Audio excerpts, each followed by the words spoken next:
Sejak 1986, satu jenama telah mencipta memori pagi rakyat Malaysia. Tapi hari ini, kita hadapi cabaran baru.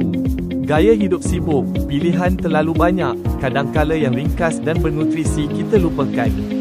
Gardenia Original Classic, roti putih ikonik dengan nilai pemakanan yang kekal sejak dahulu yang mengandungi sumber kalsium setara segelas susu.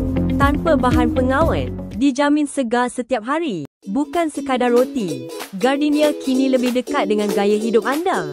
Daripada ibu di rumah, pelajar, hinggalah warga emas, semua percaya pada Gardenia. Oh, Gardenia, sungguh enak dimakan begitu saja.